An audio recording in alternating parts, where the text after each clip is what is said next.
doing? Good. So before I start, I just want to say a lot of my testimony has to do with my mom. So I first just want to say hi to my mom.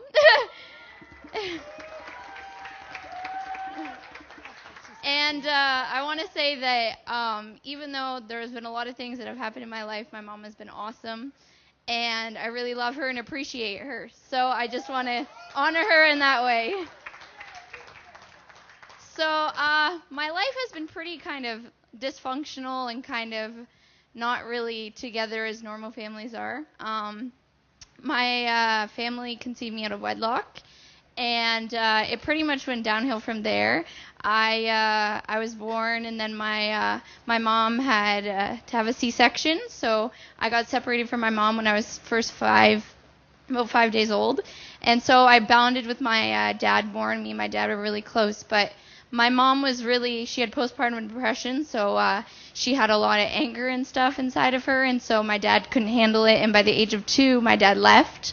And my parents only got married by the age of 1, when I was 1. So he was about a year in my life. And I connected with him, and I guess that was part of something that really tore me in the long run.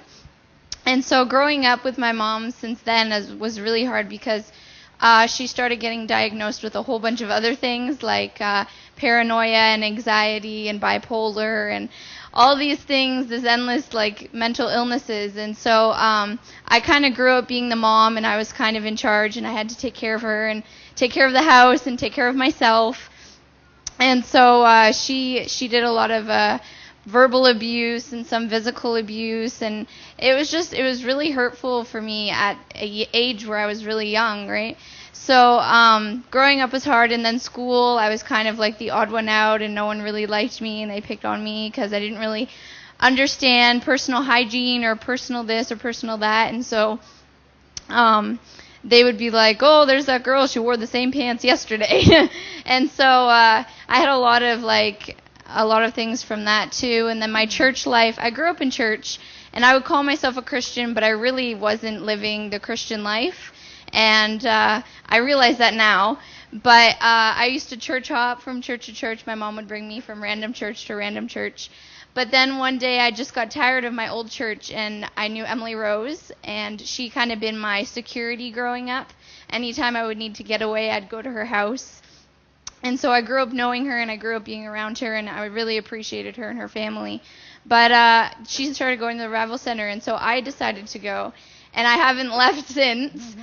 And and so it was a lot because I had a lot of hurt and pain inside of me, and I didn't cry, and I didn't really do anything except hold it all in. And so when I started going to the Revival Center, I started really breaking out.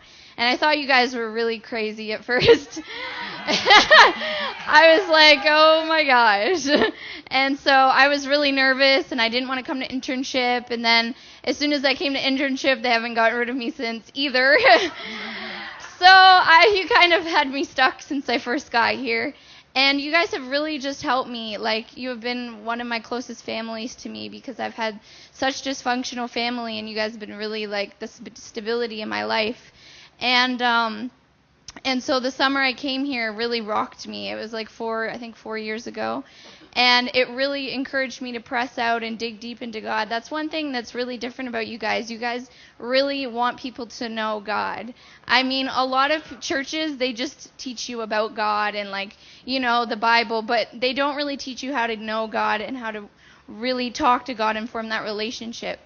So that's one thing I really learned to appreciate coming to this ministry is that, you really begin to form a relationship with God and be able to share that with Him. And so one of my cardboard testimonies was that I felt everything was on me and that I had to take care of everything, but then I found God who carried it for me.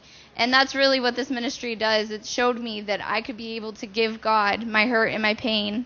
And so I really have appreciated you guys, and you guys have been really, really close to me.